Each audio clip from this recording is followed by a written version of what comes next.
একটা ব্যক্তি হিসাবে ইলিয়াস কাঞ্চন দীর্ঘদিন ধরে বলা চলে এককভাবে তার কিছু সহযোগী ছাড়া এই ধরনের একটি আন্দোলন করে যাচ্ছেন, যেটা বাংলাদেশে খুবই প্রয়োজন। কিন্তু সরকারের পক্ষ থেকে বেসরকারিভাবে এই ব্যক্তিটার পাশে জাতীয়ভাবে যেভাবে দাঁড়ানো দরকার ছিল, আমরা কিন্তু সেইভাবে দাঁড়াতে পারি নাই। আজকে যতটুকু সে আন্দোলন করেছে বলা চলে অনেকটা একক তার প্রচেষ্টায় আজকে সারা বাংলাদেশে এই ধরনের একটি আন্দোলন তিনি গড়ে তুলেছেন। তার স্ত্রীকে তিনি হারিয়েছেন, নিজেও এক সময় সড়ক দুর্ঘটনায় আহত হয়ে পঙ্গু হতে বসেছিলেন। সেই সময় তার স্ত্রীর অনুপ্রেরণায়, তার স্ত্রীর সহযোগিতার কারণে সেই পঙ্গুত্ব থেকে তিনি বেঁচেছেন। কিন্তু পরবর্তী পর্যায়ে তার নিজের সেই স্ত্রীকে তিনি আর বাঁচাতে পারেন না। সেই স্মৃতি আঁকড়ে ধরে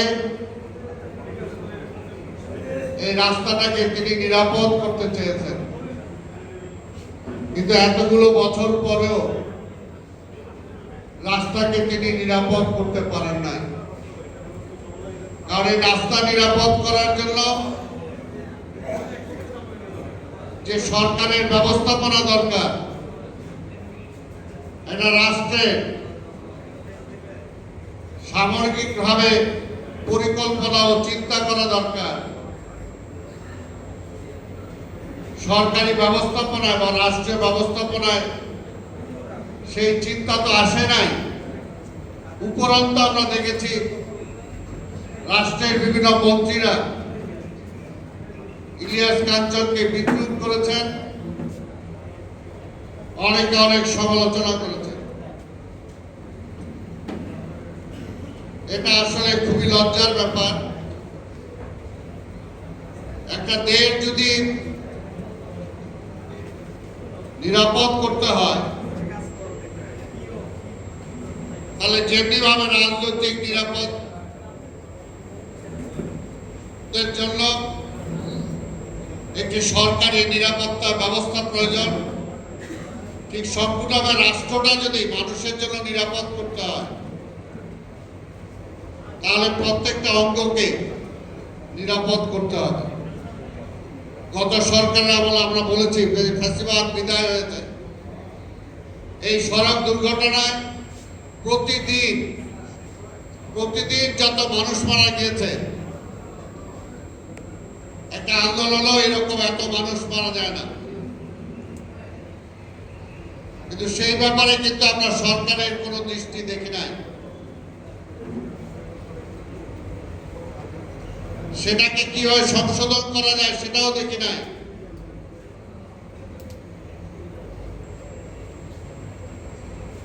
ড্রাইভারদেরকে যেভাবে ট্রেনিং দেওয়া দরকার বা সড়ক ব্যবস্থাপনায় আধুনিকতা আনা দরকার, বা বাংলাদেশের যোগাযোগ ব্যবস্থায় পানিপথ রেলপথকে ব্যবহার কমিয়ে শুধুমাত্র সড়ক পথের ব্যবহার যেভাবে হয়েছে বা এখনো হচ্ছে, সেটাকে কিন্তু আমরা কোনো রাষ্ট্রীয়ভাবে কোনো মাস্টার প্ল্যান আমরা দেখি নাই। প্রতিটা দিন সড়কের উপর প্রভাব বাড়ছে, গাড়ি বাড়ছে, আর প্রতিটা দিন নৌপথে যাত্রী কমছে, নৌপথে লঞ্চ বলি স্টিমার বলি সেগুলো কমে আসছে। রেলপথকে যেভাবে আরো কার্যকর করা যায় সেদিকে সরকারের দৃষ্টি দিতে দেখি নাই। কিন্তু আমি একজন রাজনৈতিক কর্মী হিসাবে বিশ্বাস করি যে বাংলাদেশের যোগাযোগ ব্যবস্থায় সড়কের চেয়ে বেশি নৌপথে এবং রেলপথের উপরে দৃষ্টি বেশি দেওয়া দরকার। তাহলে যেমনি আমরা অ্যাক্সিডেন্ট কমাতে পারবো, ঠিক তেমনি পরিবেশকে আমরা অনেকটা নিরাপদ করতে পারবো। কিন্তু সেই দিকে কিন্তু আমাদের দৃষ্টি নেই। কারণটা একটাই, এটা নূর কিছুটা বলেছে, আমিও বলতে চাই, আজকে সড়কে এই যানবাহনের যে মাফিয়া চক্র, যে মাফিয়া সরকারকে নিয়ন্ত্রণ করে, সরকার সেই মাফিয়াকে ভাঙতে পারে না। এত শক্তিশালী একটি মাফিয়া আজকে বাংলাদেশে বিদ্যমান। এটা তো সত্যি কথাই যে বিগত ফ্যাসিবাদী সরকারের সময় যে এনার নাম আমরা শুনেছি, এনআইএ।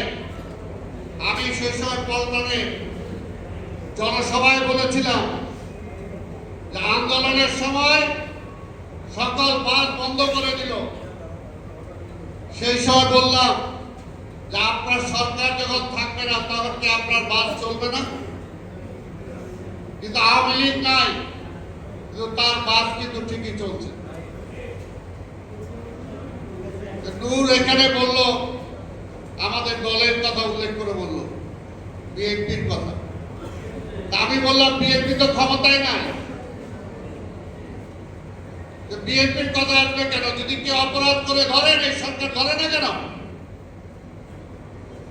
এই সরকারের দায়িত্ব তাদেরকে ধরার।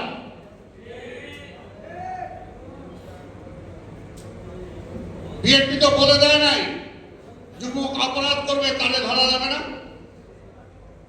কাজে বিএনপি নাম অনেকেই ব্যবহার করে বিএনপিকে খাটো করার জন্য, বিএনপিকে সমালোচনা করার জন্য।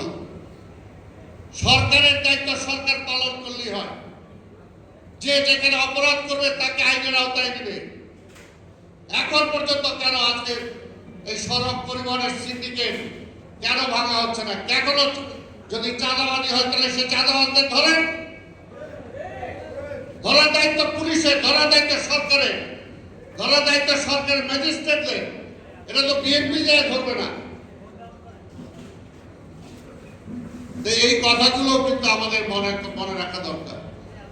আমাদের দলের ভারপ্রাপ্ত চেয়ারম্যান তারেক রহমান কিন্তু পরিষ্কার বলে দিয়েছেন, পরিষ্কার, এই ধরনের কোনো কাজকর্মের সাথে দলের কোনো সম্পর্ক নাই। যদি কেউ থাকে তাহলে তার বিরুদ্ধে ব্যবস্থা নেওয়া হবে। আবার নিয়েছেন অনেকে। এরকম থাকলে ধরেন, বলেন, দলকে অ্যারেস্ট করেন,